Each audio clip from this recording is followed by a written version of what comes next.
Good morning, everybody. Make sure my audio is working correctly. Look like OBS is saying yes. So, yesterday before the close, I opened this call debit spread, assuming that SPY would be above $382 this morning, and that trade ended up working out. And I said in the morning analysis that I would take profits if it's above $382.90. So I guess we're going to do that pretty much first thing this morning. That'll be the first trade. How did my Tesla put go? I will share that after I get out of this trade. So I opened 5 of these. Didn't put on a lot of size for it. Wasn't too comfortable putting a lot of size for it. Because I'm not very much a trend-based trader. But I noticed, in the last hour of trading, we had a positive trend. There was no news that came out overnight. So the trend just continued in the after hours in the pre-market. So I'm going to get out of this trade while I'm ahead. Currently, they're going for 62 at the bid. I'll try to get them at 63 if I'm lucky. With Robinhood, you'd never freaking know. And of course, got to do two-factor authentication to slow me down. So let me pull that up. Sometimes two-factor authentication can be a cock block, but let's see. At least it's keeping our account secure, I guess.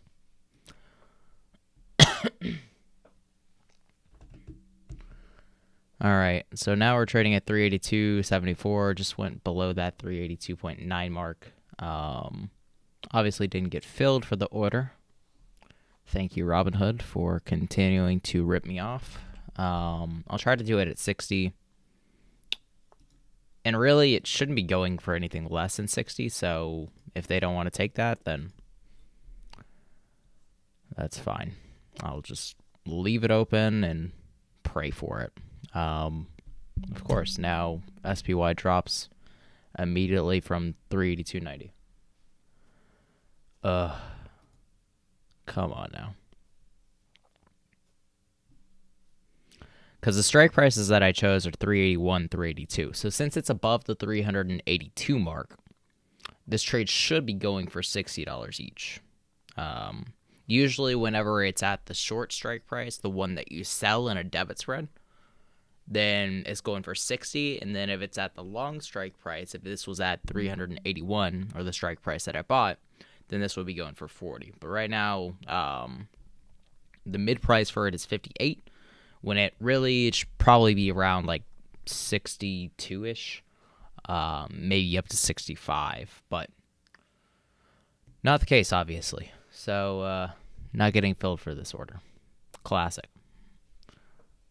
How did my Tesla puts go? I guess we can talk about that while we wait for this order to hopefully get filled. But I'll head on over to my neat little spreadsheet. I had a decent day yesterday. Came away with $100 of total profit on all the trades that I had taken on. Let's see.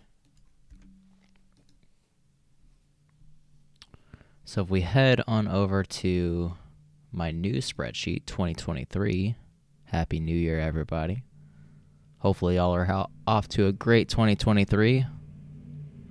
Of course, SPY is dropping down now to that 381.81 mark. Luckily, I hedged this both ways, so I have this spread option that I had opened, and I also have a call credit spread that I opened yesterday as well, assuming that we're going to be below $384. So either way the market goes, I'm in a pretty decent position, unless SPY ends up between actually, I guess I make money unless SPY goes above 385, but then I'll make the money from the debit spreads gaining value. So hedged it both ways, basically. Anyway, going back to that Tesla trade that I had taken on yesterday, I did end up taking profit already for the trade. I don't know why this isn't letting me scroll through my trades. Tesla call is down. Yeah. I can only imagine after yesterday's huge sell-off. So this is the Tesla trade that I took on. Opened and closed it yesterday. It was a Tesla put option with a $108 strike price. I originally bought it for $277, and I sold it for $411. I think Tesla was trading at around $108.30 or something by the time that I closed it. So came away with $134 profit, or about 48%. Kind of wish I had gone larger on the trade, but usually whenever I'm trading regular calls or regular puts, I don't put up too much money. So, yeah, Tesla called down, but I can roll it. Yeah, I think that Tesla will do good for their earnings report, but for right now, probably not the best position to be in if you're in calls until the next probably few weeks ahead of their earnings. And I think they're probably going to sell off ahead of their earnings too, just because the delivery report came in bad at 40% growth versus 50% expected.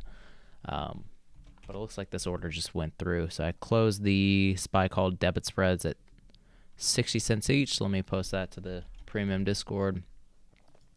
Might have should have held them, given that I have so much betting on the downside, but I'm pretty confident in the jobs report coming, sending the markets down today. So let me post this. Closing options alert, premium. Whoop. Just took profits on the SPY. What was it? 381, 382 call debit spread that expires today. 1-4 at 60 each is what I think. And I originally picked those up yesterday right before the close at 46. Originally opened at 46 each. So 14 times 5, a whopping 70 profit for this trade. Let me log that right away. Looks like we just went above 383.39, surprisingly. Interesting that that's the case, given that the jobs report is likely to be negative, and that's going to be coming out in about 23 minutes. So obviously it's hard to say if we're just going to rocket all the way up to like 385.25. Then I would really be concerned. But these are going for 44 right now. I've already got 30 of them that I opened at 28. So obviously wish I'd waited a little bit to get a better price on them. But I'm fairly confident in this trade working out, given that the JOLTS job openings is likely to be bad no matter how you spin it. If it's a good report, that means that the Fed has more work to do in raising interest rates. If it's a bad report, then that confirms the fears of a recession that we're already experiencing. So I see it as a bad either way. The problem is that the strike prices are getting so close now. And really these shouldn't be trading for what they are either. These should be trading for less than 40 cents each, but I guess because of the heightened volatility that we're experiencing, and the implied volatility for them is probably raising the value of these spreads. It's the only thing that I can think of, because we have two big events today. We have the JOLTS job openings coming out at 10, and then we have the Fed minutes report coming out at 2 p.m. So lots of volatility baked into the prices today, which I think actually presents us with a good opportunity. So I'm just going to open 5 more of these. Not close them. Get an extra $210 of credit. I will risk another $300 for it, but I think it's well worth the risk, given that the jobs report, again, is likely to be bad no matter how you spin it. So that screenshot did not work.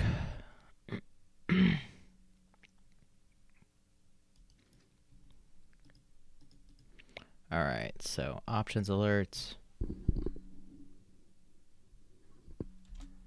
Options alerts, premium. Just opened 5 more SPY 384, 385. Call credit spreads. These expire today. 1-4 at 42 each.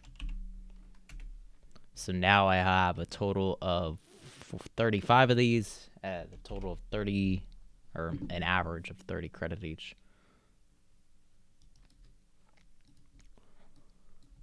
All right, total 35 spreads now at average credit 30.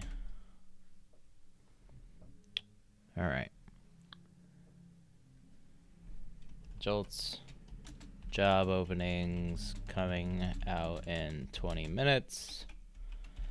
Might rally ahead of the report. But I think either way you spin it, it's going to be rough after. Yeah, 35 credit spreads that I have open at 30 each. Tesla back up to $111. Yeah, I haven't really checked on Tesla today so far. Yeah, I originally bought that put option when it was trading around the same price that it is right now at like 110, 112. And rode it down to about 108, right around here, and then I closed out. Yeah, it was a call credit spread that I had opened. Let me head on over. So now they're worth $49, so you'll get more credit now. I'm really shocked that it's going for as much as it is, but I guess, again, the volatility, the implied volatility is baked into the price right now. The gold Leaps call is doing pretty well again. Gold is up another 1.1%. Jeez, man. That's pretty nutty. Must be the dollar that's coming down. Yeah, the dollar is down 0.5% according to UUP today. Pretty sizable move down, I guess. I guess not as bad as this gap up. But that was over a 3-day weekend, so lots can happen over 3-day weekends. What else we got going on? The TLT is still up and running. Currently trading at 103, and I expect this one to probably keep running for the next couple of weeks. You are getting it at a pretty decent value, I would say. If you're trading it for a swing for 1 to 2 weeks. So I might actually take a call debit spread, maybe assuming that it goes above 104.5. So let me see how much that would cost me. So I'm going to set the expiration date for about 2 weeks out. It's TLT is the ticker symbol. 2 weeks from now would be January 20th.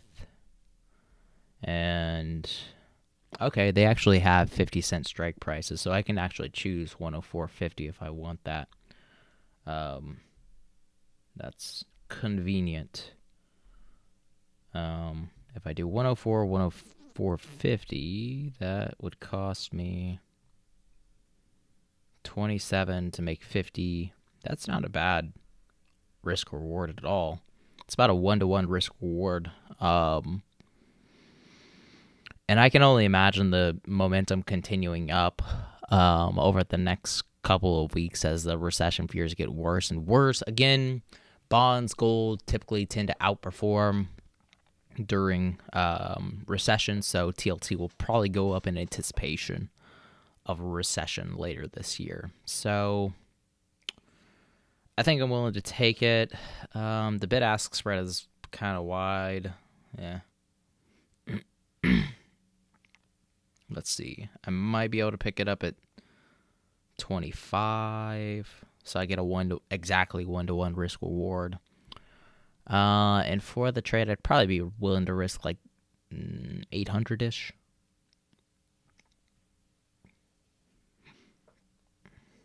Since it's a longer time frame. That order did not go through.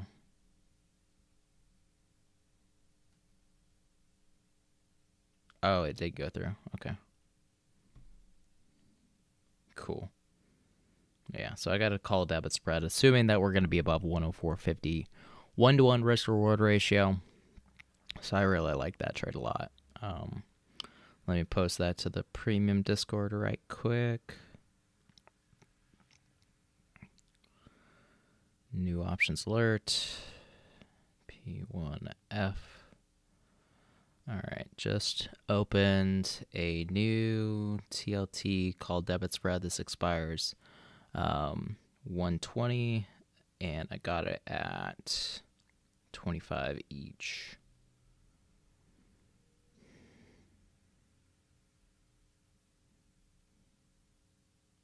Okay. Nice. All right. SPY is coming back down, actually, surprising enough. I thought the momentum would carry on, but it looks like it gave up as soon as it hit around 384.10. Reverse course. Let's see if there's any news that might have come out. Tedros says it is concerned about the risk to life in China caused by COVID surge. Says we continue to ask China for more rapid, regular data on hospitalization and death. Good luck with that. FDA permits pharmacies to distribute abortion pills. Tesla aggressive discounting may have hit gross margins. Goldman Sachs bullish on merger and acquisition activity in late 2023. Those are the top stories today. Very boring stories, but okay. Trump says House Republicans should vote McCarthy for Speaker. Don't really care for politics. Not really relevant. So yeah, we don't really have any big data. Pretty bad in China. Yeah, I mean the hospitals over there right now, from what I've heard, are getting overcrowded. Just like they did here in the United States in the very beginning. Like, I don't know if they have the same issue where, the doctors and everybody are quitting like they did here in the United States. But it's definitely tragic what's going on. And it's interesting that they unlocked the borders as soon as they decided to let everybody free. I find it very, very interesting, that move. So basically they're screwing up the supply chains again by releasing this new form. It's a new variant of COVID too. It's a new variant that it's kind of like brewed up, I guess. They have this new variant, and now they're unlocking their borders to where anybody can travel in, anybody can travel out. And it's going to disrupt our supply chains again, because you're going to have absentees or people that are getting COVID that can't go into work for 2 weeks when we already have screwed up supply chains. I was listening to this theory on FT News Briefing this morning, and especially Apple has been hit really hard by this issue. You probably heard about the story where they locked up all the Apple employees over in Taiwan, and then the people in that factory were trying to escape because, it's the cesspool of COVID-19.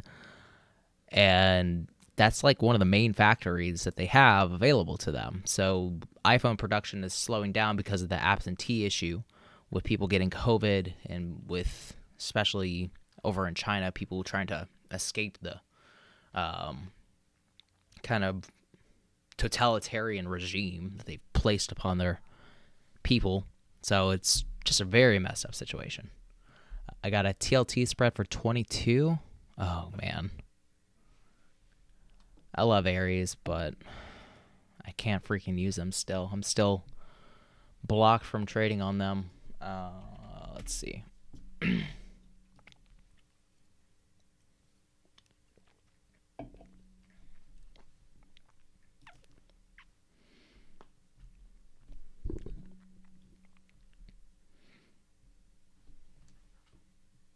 Puts on China.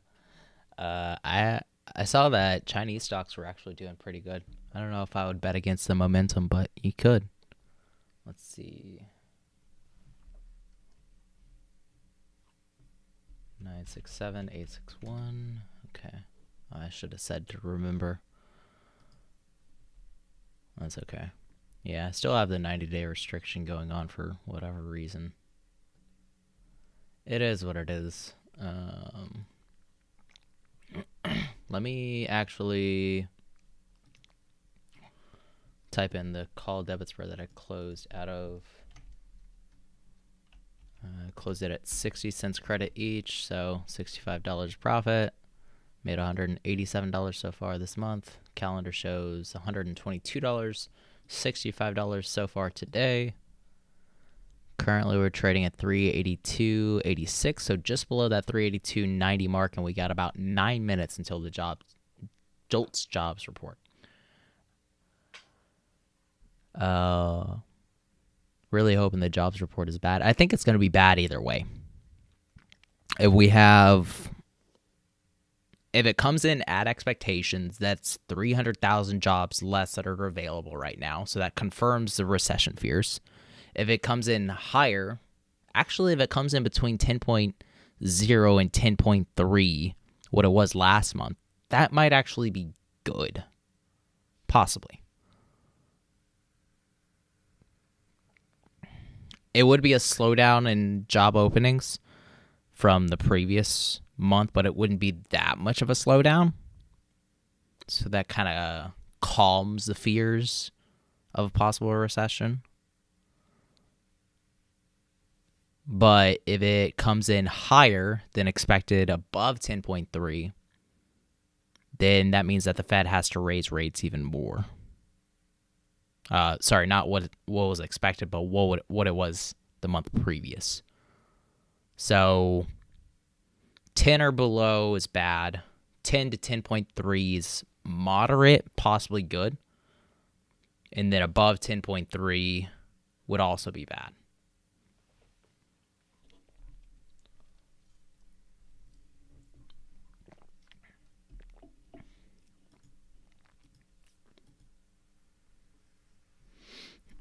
All right, currently we're trading 382.70. Got about 7 minutes till that report comes out.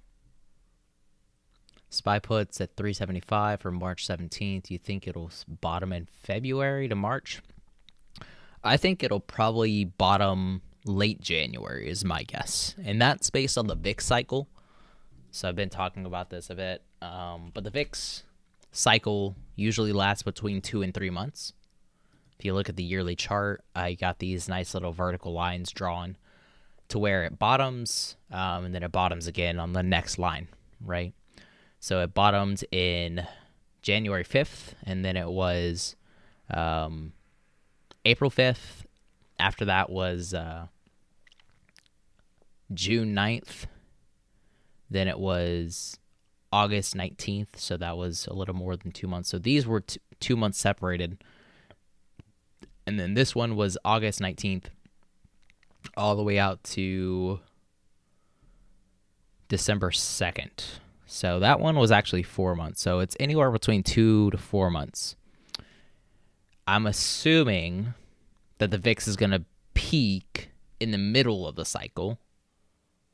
So right now we are how many months into it? We are, I think, 1 month into it. 12/2, today's the 4th of January, so we're just 1 month into it. So I would think it'll probably peak within the next 3 to about 6 weeks, is my guess, which would mean that the markets would probably bottom in that same time frame over the next 3 to 6 weeks. How much money did I make last month selling options? I do not sell options. I don't do cover calls. I don't do cash secure puts. requires way too much capital, and I would say you probably need to save your buying power to the best of your ability. I'm making a video on that, I think on Saturday, so be looking out for that. But basically, selling calls, selling cash secure puts isn't the right strategy to use. It was a great strategy to use in 2020 and 2021 because money was freely available at 0% interest rates. But now that the interest rates are going up higher and higher, you need to have cash more than anything. And if you're selling puts and you're selling covered calls, you don't have much cash. I didn't know there was a job report today. Is it typically a huge market mover? I think the JOLTS report is a pretty decent market mover. According to investing.com, it's a 3-star event. So this is the weighting system that they have. So there's a 2-star is like moderate, and then 3-star is a high volatility event. So you have also PMI coming out at the same time. We had a PMI report coming out yesterday, so I'm not sure if it'll have the same effect today, but I think the emphasis is going to be placed on the JOLTS job openings versus the Purchasing Managers Index, if I had to guess. Because the JOLTS job openings is tied to the Fed and what the Fed is going to do next. So we'll see. How much money did I make? So mostly I just do spread options.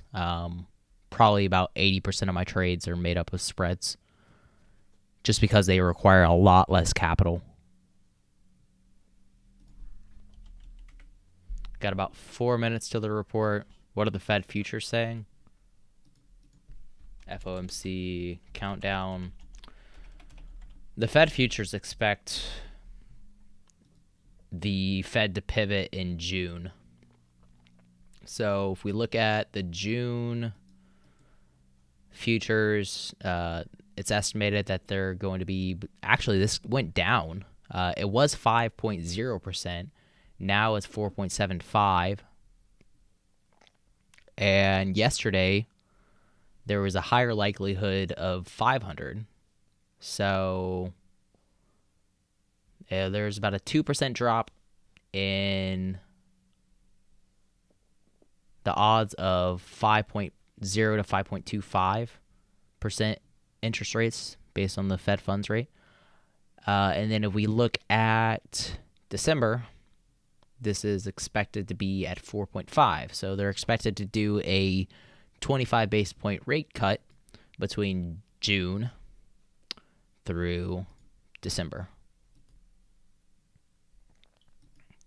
Specifically in, I guess, December is when they're expected. No, it's in November is when they're expected to first cut rates, potentially. Now, I don't think that's going to happen. I think that the Fed is going to keep raising rates just like they said until 2024. You don't want to fight the Fed, just like you didn't want to fight the Fed during 2020 and 2021 during unlimited quantitative easing. You don't want to do that when we're having record QT or quantitative tightening. Always follow what the Fed does and don't fight against them. If you do, you usually end up losing money.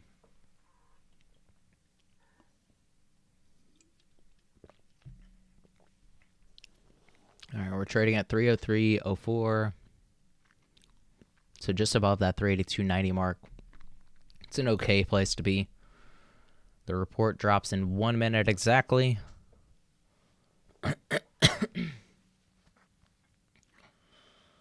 So let's see how this shakes us out. It'll be interesting for sure.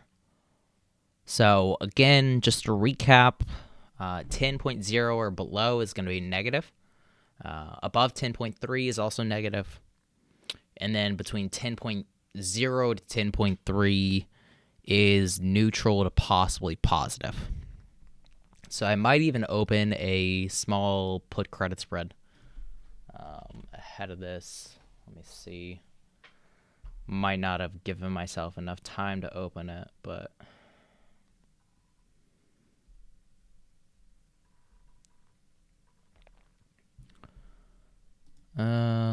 1, 2, 3 strike prices down would be 381. I would probably do 380. Yeah, 381 seems fine. All right, so the JOLTS job openings just came out. Oh, man. Dropping immediately on it. Yeah, it's a pretty rough sell-off so far. Down to 382. Let's see what the actual report came out to. I haven't seen it yet. So the JOLTS job openings. This is the number of jobs that are available. Came in at, well, it didn't actually release. It dropped. Oh, there it is. 10.45 versus 10 expected. So that means that it came in a lot hotter than what was expected. It came in hotter than it did last month, which means that the Fed has more to do when it comes to raising interest rates to disable people from going from job to job and asking for higher wages. I shared this on my Twitter yesterday. I will pull it up right quick. It looks like we're actually bouncing back up, interesting enough. But I shared this over on my Twitter. Let me see if I can find my Twitter first. Let me link this as well. Inflation is very simple. More money supply buying the same amount of goods means that the price of goods goes up. With wage inflation rising above 5.5%, raising the money supply and the goods supply unable to keep up, high prices and more inflation will continue to stick around for this year. And if you look at this chart, the job stayer, so the person that's staying at the same job for 5, 10, 20 years, is making 5.5% more than they were last year because they're asking for higher wages to fight off inflation. And then the job switcher, so the person that's hopping from job to job in order to seek a higher wage at a different company, is making almost 8% more than they were the year previous. So if you're switching from job to job, it gives you leverage in order to ask for a higher wage. But if you're staying at the same company, then you're probably going to get less wage increases. So, and overall, this means higher inflation because of people having more money to spend on the same amount of goods or even less goods now because SPY is rallying like crazy right now after the report. Interesting. 10.45 versus 10 expected and still headed up, but people have more money to buy the same amount of goods or less goods now because of COVID kind of screwing over the supply chains again. So inflation is just going to get worse. That means the Fed has to do more to get rid of inflation. So I don't see this as a good report. Markets are sent it down originally and then sent it back up above 384.10 and now just coming straight back down. So very volatile report. This is probably one of the most volatile reports there are. But my assumption, not a good report since it's above the 10.3 that was last month, and it was significantly above at 10.45. There probably is some seasonality to it because it was for the month of December. There's probably more sales in December because of the holiday season. But overall, I don't see this as a good report. Let's see what happened to our call credit spreads. So I'm assuming it's going to be below 384. Currently at 382.65 and below the 382.90 mark that I need it.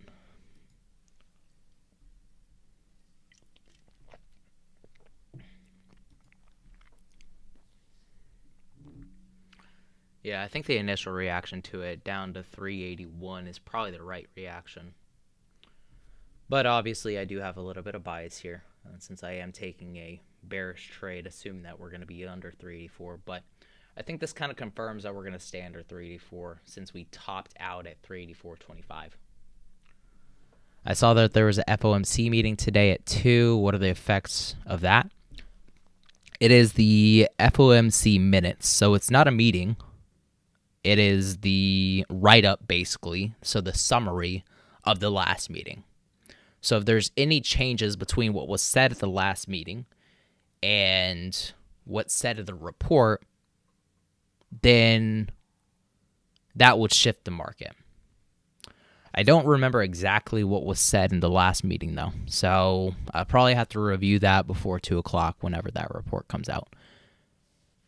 But if there's anything different between what Fed Chair Powell said and what comes out in the new report, then the markets are going to interpret that whatever way they will.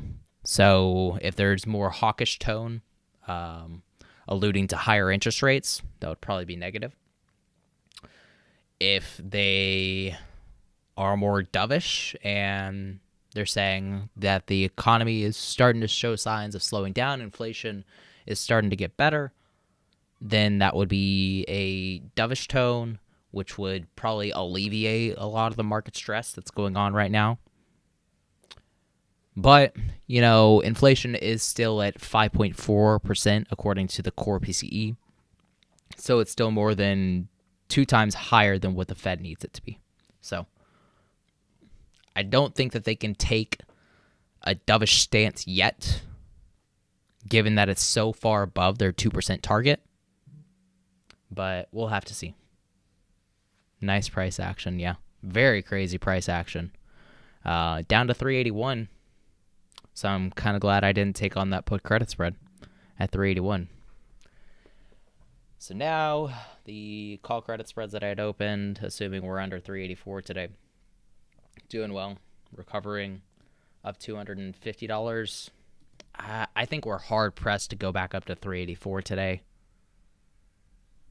I would say maybe a 20% chance that happens at like the very top. So I want to close these at 20 cents or under. Right now they're going for 21 cents at the bid price. So we're going to have to wait.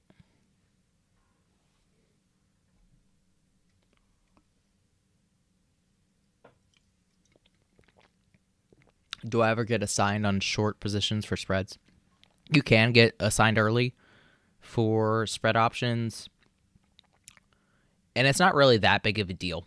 So let's say that somebody decided to exercise the $384 call that I originally sold. That means that I have to now sell 100 shares of SPY at $384, right? But I have the $385 call that I bought. So I can exercise that to cover the 100 shares that I have to sell at 384. So I exercise the 385 after I get assigned on the 384. The only problem with getting assigned early is that you can't trade for the rest of the day. So that is a drawback of getting assigned early and trading spread options. But so let's say I did get assigned on the 384 again. All I have to do is exercise the 385. I covered the assignment by buying the 100 shares at 385, and then the market or my broker is going to sell them at 384. And I don't need the cash to buy the 100 shares at 385. I don't need $39,000. Since I have a margin account, my broker will take care of it for me. Missed the jobs report. What's happening? It came in a lot higher than what was expected at 10.4 versus 10.3 last month and 10.0 expected. So that means that the Fed has to raise rates higher than what was initially expected. So you're probably going to see some changes in the FOMC countdown. The probabilities of rate hikes is probably going to increase if I had to guess. Let's see. This is for February is the next meeting, February 23rd.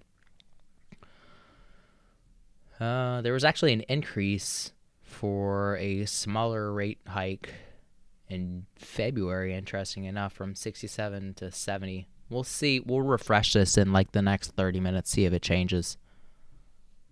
How many trades do I have on right now? I think like 5-ish. I guess more than that. Some of these trades are basically worthless, so I wouldn't really count them. Like this MAPS call has lost 98% of its value.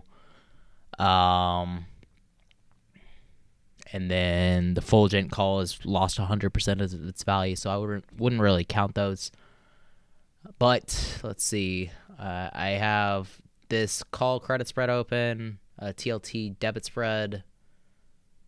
Oh, that's probably not going to do well right now. So the 10-year Treasury yield and yields across the board are probably going to go up on this news based on the Fed having to raise rates more.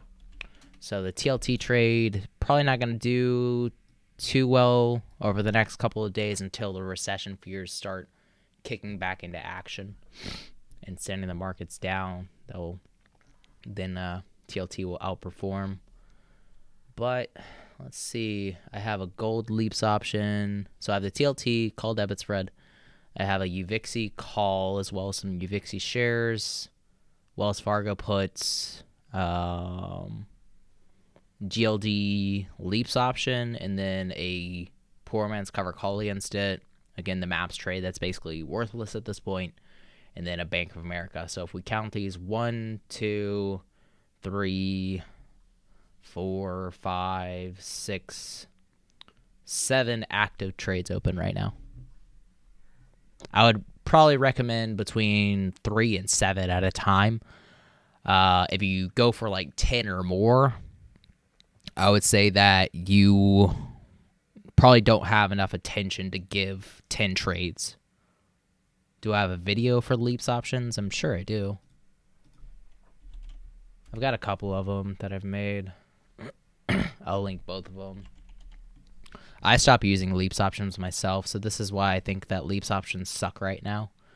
I'll link that one after I find the original one that I made. How I achieved 100% win rate. So that's my main one that I have. I don't have the 100% win rate anymore, so this is outdated. I lost on one leaps option. It was a leaps put that I had bought for SPY. And that was, I think, in like September, October of last year. So since the stock market traded flat, I had to take a loss on that one. And this is why I don't trade leaps options anymore. Will I be making any plays on the Walgreens earnings tomorrow? Possibly. You said tomorrow morning? Yeah, I might. When to select what? Call credit spread versus put debit spread, since both are essentially betting the same thing. It's not exactly the same. So each trade type has a different sentiment. A credit spread has a neutral sentiment attached to either a bullish or bearish sentiment. So with a call credit spread, you have a neutral sentiment. You're assuming that the stock can trade flat or it can go down. So you're neutral to bearish, whereas with a put debit spread, you're just straight bearish. You're assuming that the stock is going to come below the strike price that you choose, whereas with a call credit spread, you're assuming that the stock is either going to stay below a price that it's already below or go down further. So you have to assign a sentiment to the stock or whatever event that you're trading. So for me, I was really assuming that it would be bad either way. The jobs report would be bad either way. So really, I probably should have taken on a put debit spread, but we had already traded down so far during the day that I didn't really think that it was worth it. So I ended up being neutral to bearish because of how much we had already fallen. So I opened a call credit spread instead of a put debit spread, which is just straight bearish. Do I have tutorials on the spreads that I'm mentioning? Yes, absolutely.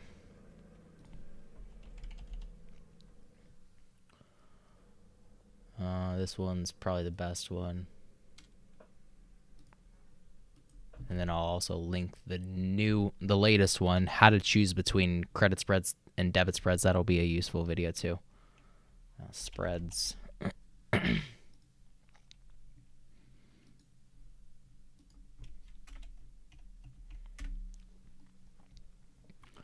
All right, so we're trading at 380.8 right now. So just caught a bounce off a 380 Fibonacci level that was created from the bottom of COVID to the top of the bull market. So it bounced off of $380. If it goes above maybe 380, 181, I might want to close out of the call credit spreads, but I think that jobs report is pretty bad. Right now, these are going for 20 each. That's what I said I wanted to close them for, so I'll close. I don't want to close all of them because I still think that there's some money to be made in this. But I will close, let's see, I have 35 of them. I think I want to keep at least 10. So make another $200 on top of what I've already made. The ask price just went up to 22. God dang it. 21. All right, let's try to close it at 21, I guess. I'd rather close it 20, but sometimes you just can't get what you want. Can I repeat the TLT trade? So it was a TLT call debit spread, assuming that TLT would be above 104.50, and my expiration date was January 20th. And I'll log it at the end of the live session too. We're coming up on the end too. Let's see. Got about 15 minutes left. God dang it. Why are these spreads so damn volatile? All right, I'll increase my order to 22. I really hate increasing my orders. So I'm closing 25 at 22. Hopefully this order goes through.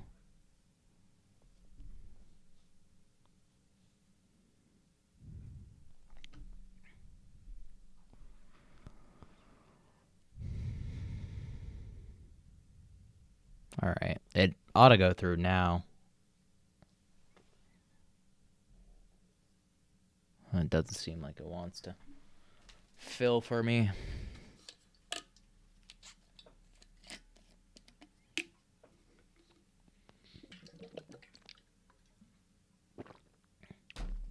All right, I got a partial fill, just one of them. Like, who is just opening one? Annoying as hell. Can't get level 3 trading on Robinhood, trading around 50 options. Any extra tips? So in the questionnaire, they're going to ask you how much money that you make, and they're going to ask you what is your risk tolerance. So for the risk tolerance, you want to say that you're speculative. That will enable you to get level 3 options trading. And I think for the income, I'm not really sure what they're looking for there. But you can also give like your prospective income. So if you're expecting to make more money this year than you were making last year, you can write that down to them. So for me, my goal for this year is making $100,000 in 1 year, so 6 figures. So that's what I would write down in that section. If you've got any day trading strikes, they will not give you level 3. Yeah. So you have to have above $25,000 if you have day trading strikes, and then you'll be able to have it. Locked on my day trades for the week. Forgot this account is set to margin. Yeah, that's tough. Dude, how is this order not filling at 22? I know the freaking price is good. Robinhood, why do you gotta kill me like this? Yeah, you can day trade 3 times every 5 days. That's right. Every 5 trading days, that is. Not 5 consecutive days, including weekends. You exclude the weekends. So if you make 3 day trades on a Tuesday, you can't make another 3 day trades, I think, until the next Wednesday, if I remember right. But yeah, no problem. When you're down 60% on SPY puts and don't have money to buy more. Yeah, it's tough out here. Dang it, man. When Robinhood won't fill your freaking orders. All right, let's try the old say Vlad 3 times quick. Vlad. Nope, didn't work for me. Just change to a cash account. Yeah, you can do that. With a cash account, you won't be able to trade spreads. You need a margin account to trade spread options. But you can trade just level 2 options trading with a cash account, and then you'll be able to make as many day trades as you want.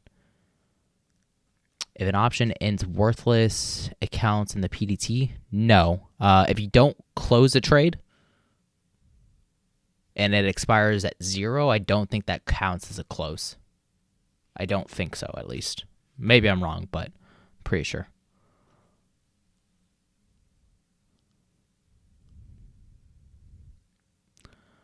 Let's see. Do you think Robinhood is the best website for trading options? Absolutely not. Absolutely not. I just use it because of the sexy user interface. It's like a hard drug that I can't quit. I do like Aries is a good one. They have a decent user interface. They still have some work to do in terms of development since they're a new broker. I'm switching my money over to, what is it called? E-Trade. So E-Trade has some of the best fills and the fastest fills, so best prices, fastest fills.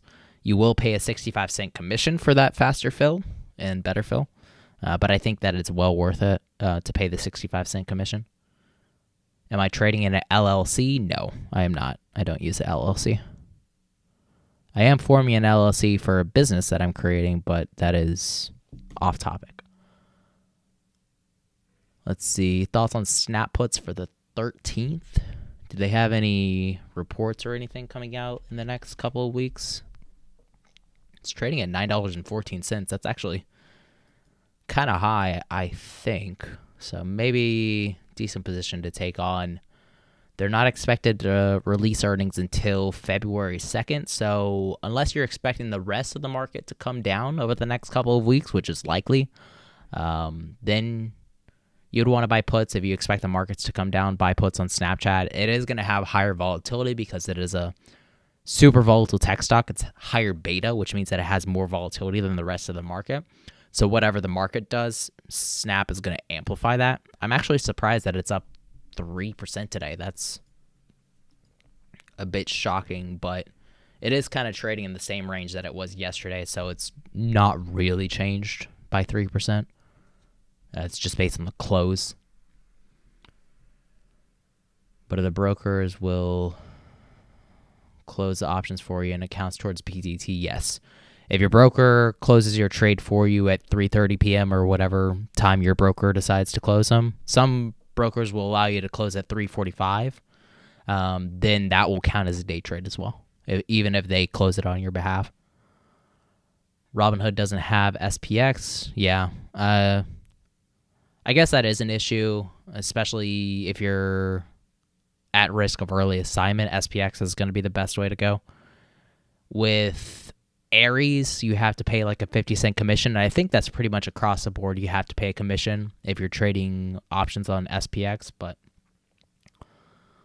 let's see what else we got. I don't think the TDA has any commissions. They do. TD Ameritrade, I think they charge 65 cents per trade, per option that you open, if I remember correctly. Why is SPY going up after good news? The market is so uncertain. SPY went down after the jobs data came out. So good news was bad news in this case. So the job openings being higher than what was expected and higher than last month means that the Fed has to do more in terms of raising interest rates. So when interest rates go higher, that slows down the growth of the economy. So we already have recession fears baked into the market. So this is amplifying the recession fears even worse. So this order finally got filled at 22 cents, and now it's going for 18. So I got robbed as usual on Robinhood. Fitting name for them, but let's see. Do I recommend any stock bots? Basically a system that tells you what option to do and how much. I haven't found any good ones myself. I am working on possibly creating one with ChatGPT at the moment. I'm exploring that. I'll show the little log that I have for it, but let me post this trade and we'll move on over there to ChatGPT. Looking to create one through it, but the problem is I trade based on sentiment. Closing options alert, and I think that's kind of hard to gauge with a bot because bots don't have any emotions or empathy, so that would be very hard to program. Just took profits on 25 of 35 SPY call credit spreads expiring 1/4 at 22 each. And I originally opened those, I think, at like 35 or something like that. I'll finish the details later. Please let me know if you create one. Yeah, I'm working on it. I'm actually working on like making the whole video for it to show you exactly how I made it. I'm hoping that video comes out in the next 2 weeks, but I still have a lot of research to do on it. You can see my ChatGPT log is full as hell. So let's see if I can actually find the damn thing. Calls on ChatGPT, honestly. Where is... I don't even remember writing half of these. Pittsburgh real estate market.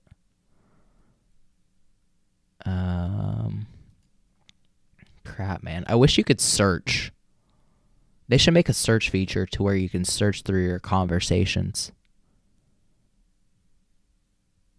Like, it's nice having the history, but to be able to search the history would be great. GPT trading options assistant. Let's see. This isn't the right one. I figured out you have to word it very specifically to have ChatGPT help you do it. Let's see.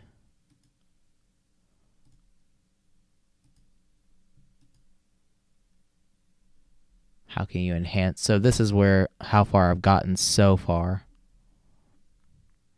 So right now I've figured out where I need to pull the data from, and I need to train ChatGPT on this data from these resources. So one of the sources is Bloomberg, so it's teaching me, it's funny that I'm learning from a AI, but it's teaching me how I can import data from Bloomberg into the GPT training system. That way I can train it on the data. Honestly, ChatGPT is going to rule the fucking world. It's going to replace Google for sure. It's already replaced Google for me for the most part. Most of the things that I want to learn about, I just go to ChatGPT and I can figure out, usually I can figure out how to do it. Sometimes it'll, you know, you have to tinker around with it and like word things specifically to get what you want out of it. But it's out of this world. Can someone explain to me what ChatGPT is? ChatGPT is a language bot, so it understands human language, and it has a vast resource of information to give you anything that you need. Yeah. So I can ask, what is ChatGPT? Well, if it'll give it to me. ChatGPT, short for Generative Pre-trained Transformer 3 Natural Language Processor by OpenAI. It is one of the largest and most powerful NLP models ever created, used to generate human-like text, understand, and respond. So basically, you can use this for pretty much anything that's related to writing. So if I wanted to write a YouTube script, I could do that. I've been writing my own. I've used it sometimes to help write the script. Like it'll give me an outline, but then videos that I make based on experience, obviously ChatGPT can't do. So I'm making a video on what I learned from a couple of the times that I blew up my account, and obviously ChatGPT can't write that for me. So yes, you can write it to generate content, but you can't write it to generate experience. That's the key difference between artificial intelligence and human intelligence, is we have experiences, whereas ChatGPT is just a language bot, and it can spew out a bunch of information. English only? I'm not sure about that. He codes trading systems for TradingView. Huh. Yeah, it can actually write code too. It's insane. Yeah, I guess I can write multiple languages. I think that it can do translation, so I would imagine that it can do that. But anyway, enough on ChatGPT. Let me log the trades that I closed out of and opened this morning. I wish I could have ChatGPT do this for me. That would be nice. I probably can. I could probably ask ChatGPT how to do this for me. It's overpowered as hell. Let's see. So let me type in the put debit spread or the call debit spread. I already put in the order. All right, so that one closed. I closed 25 of the call credit spreads, but I opened a total of 35 now, and my average credit went up to 30.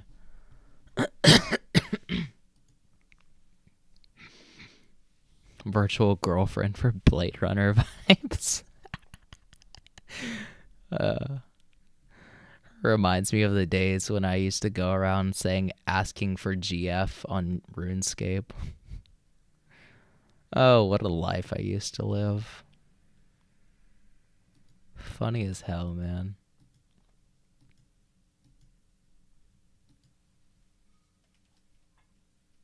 Oh, it's GPT, not GB as in boy. GPT. Yeah, I used to be a nerd. Like, very antisocial, very nerdy. I don't know how I've become the person I am today. I'm a completely changed person from when I was 16 to 18 years old.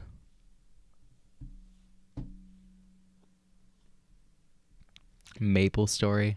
Yeah. I don't think I've heard of that one. I'll have to check that out. Yeah, I was into old school RuneScape. I got like 93 rune crafting on it. So I chose the most arduous skill that you can learn, or arduous skill that you can train on RuneScape. Rune crafting of all ones that takes like how many hours to get 99? I don't even freaking know. How many hours to get 99 rune crafting? Probably at least 100. 320 hours to get 99 rune. Oh, no, just to get 91 to 99. So just the halfway point takes you 320 hours. It takes you 600 hours to get 99 rune crafting. That's ridiculous. Oh, no, it takes 150 to get to 91. I thought 91 was the halfway point. I'm surprised that... Huh. That's interesting. Well, this is also based on Reddit, but... WoW was the good old days. We all nerds. Yeah. Adventure Quest. I'm going to say going from RuneScape to day trading. Makes so much sense. Yeah. That's literally my Twitter bio is ex-RuneScape addict. And now I trade options instead of trading on the Grand Exchange. Well, I guess sophisticated. That used to be my old bio. Now I say ex-RuneScape addict. Now I run a community of sophisticated gamblers. Yeah. All right. Anyway, that is my deal for today. Keeping these call credit spreads open that I have for 384, 385 strike prices. I will set an alert to close if SPY goes probably above like 382.30, right around the halfway point between where it's trading right now and 382.9. So if we go above that, I'll just close the rest at whatever price I can get them. So at or above 382.30, and we'll call it quits for today, and I will see y'all tomorrow, same time at 9:30. Minimum mindset, Copio.